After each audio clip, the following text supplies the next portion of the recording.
సభకు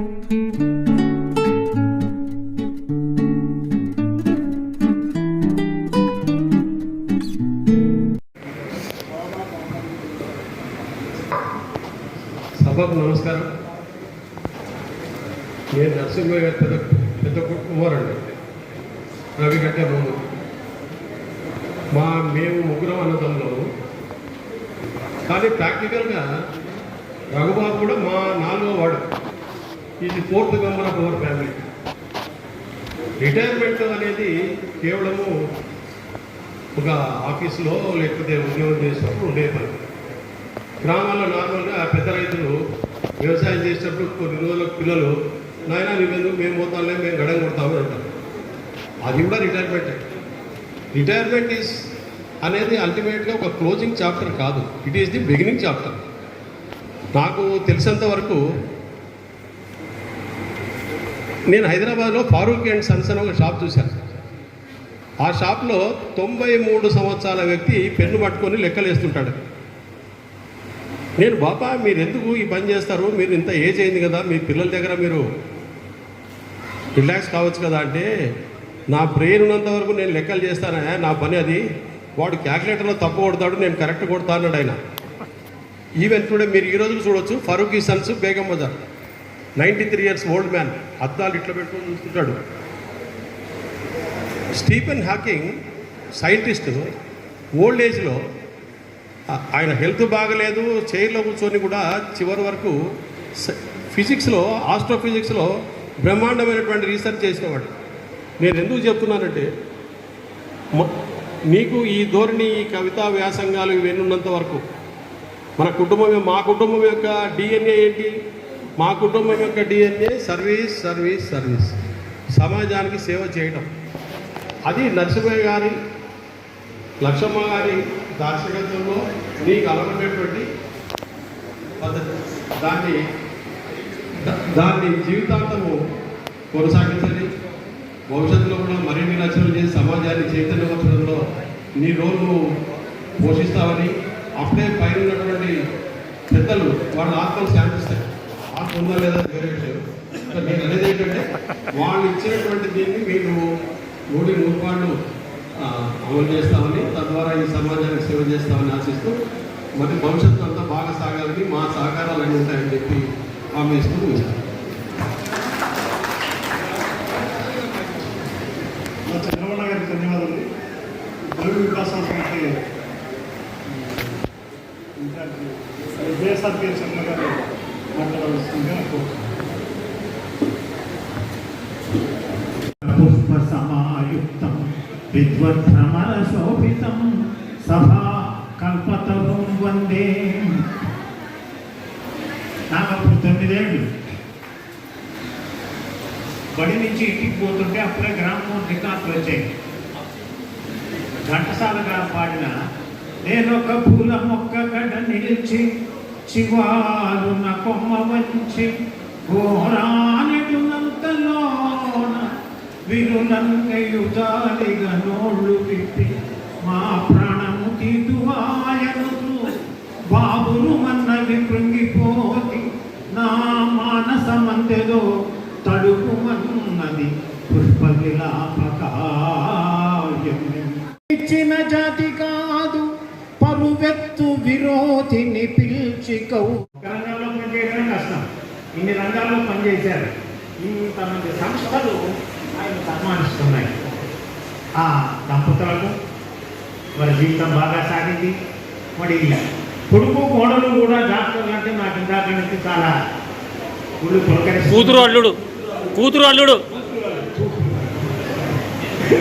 కాబట్టి ఆ దంపతులకు శతమానం భౌతిగా దీవిస్తూ ఇలానే కార్యక్రమాలు చేయాలి అని ప్రార్థిస్తూ, ఇంకొక మాట చివరిగా, తెలకపల్లి రవి గారు ఇక్కడ ఉన్నారు, చాలామంది రచయితలు ఉన్నారు.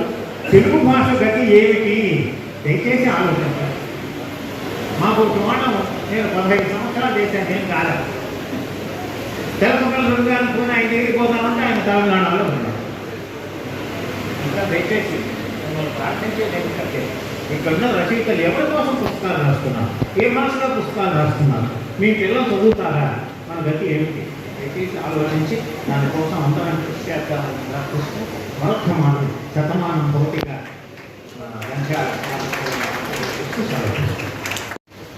ఏమో మర్చిపోయినాడు.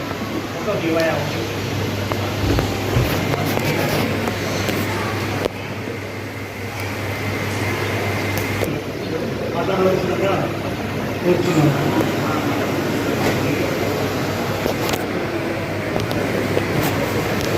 గౌరవనీయులు సభాధ్యక్షులు ధనుంజయ్ గారు, అలాగే విభిన్న పెద్దలు చాలామంది ఉన్నారు.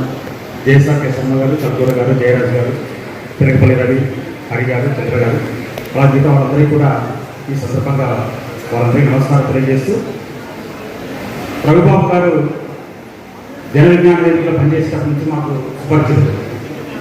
దాదాపుగా 30 ఏళ్ళుగా మేము కలిసి పనిచేస్తాం. అటు సాహితీ సమితిలోను, ఇటు జన విజ్ఞాన వేదికలోను రఘుబాబు గారికి మేము చాలా సంవత్సరాలుగా అనేక కార్యక్రమాలు పాల్గొన్నాం. నేను ఒకటే చెప్పదలుచుకున్నాను, ఎందుకంటే చాలా మంది భక్తులు ఉన్నారు. ఈరోజు ఇంతమంది ఇక్కడ హాజరయ్యారు.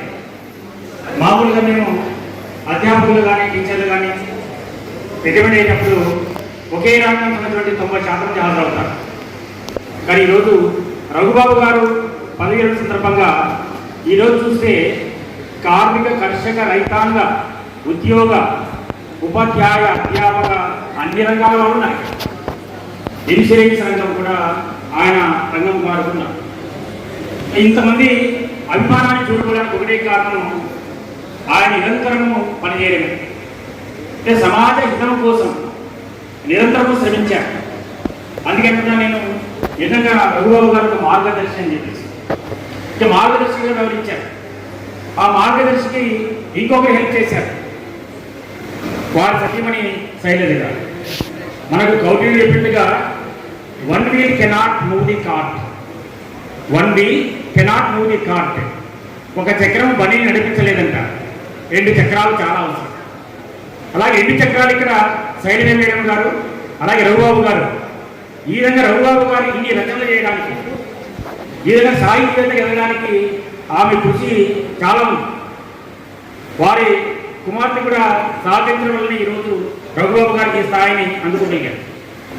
రచనలు చేయడం అంత ఈజీ ఆషామాష కాదు. ఎందుకంటే మనం భాషించడం అంటే ఉపన్యాసం చాలా ఈజీ కొన్నిసార్లు. అందుకోసారి విల్సన్ చర్చిల్ అంటాడు, నేను ఒక వాక్యం రాయడానికి I have referred hundreds of books. నేను చాలా పుస్తకాలు వెరిఫై చేశాను ఒక పదం ఒక వాక్యం రాయడానికి. కానీ రఘుబాబు గారు ఇన్ని రచనలు చేశారు. ఆ రచనలను నేను చాలా ఫాలో అయ్యాను. ఒకటి మొత్తం చెప్తాను, నేను రైతాంగం రాశాడు, అలాగే ఆటో కార్మికులు రాశాడు, కర్నూలులో ఉండే ఆటో కార్మికులకు రాశాడు, వాళ్ళు ఏ విధంగా అనుభవిస్తున్నారని. ఈ మధ్య వచ్చినటువంటి పాలస్తీనా గాజా యుద్ధం కానీ, ఉక్రెయిన్ రష్యా యుద్ధం కానీ, అలాగే మనం ఈ మధ్య ఇజ్రాయిల్ యుద్ధం కానీ, ఆ మధ్యన మళ్ళీ ఒకటి రాశాడు. అంటే యుద్ధోపాధం ఎలా ఉంటుందో అయినా తన రచనలు చెప్పాడు. ఇంతకుముందు చెప్పినట్టుగా ఆస్వాదికైతేనేమి, లేకపోతే మనల్ని భయపడిపించేటట్లుగా ఆయన రచనలు అనేక పట్టికలు వచ్చాయి. ఒకటి మాత్రం నేను మీకు ఆ 2 వాక్యాల మాత్రం చదివిపిస్తాను. ఈ మధ్య కాలంలో యుద్ధం వచ్చినప్పుడు రాసింది 2 కవితలు చెప్తాను నేను. ఎవరో ఒకరు ఎప్పుడు చస్తుండాలి, ఎవరో ఒకరు ఎప్పుడు చస్తుండాలి వారికి, ఎవరో ఒకరు చంపుతుండాలి వారికి, మనుషులేమైపోతే వారికేమి మృగ వినోదం వారికి ఇష్టము, మరి మనిషి మోహం పెట్టుకున్న జంతువులేవాడు. అంటే ఈ ప్రపంచంలో ఎవరో ఒకరు వస్తుండాలి, చంపబడుతుందా అని యుద్ధం అనేది ఎంత ఘటనాత్మకం ఉంటుందో రఘుబాబు గారి మధ్యనే మృగ వినోదం రాష్ట్రం వివరించారు. ఈ విధంగా 100 మంది రచన చేశారు. ఈ విధంగా చేయడం అంత ఆశామాష కాదు, పెద్ద సాహసమే.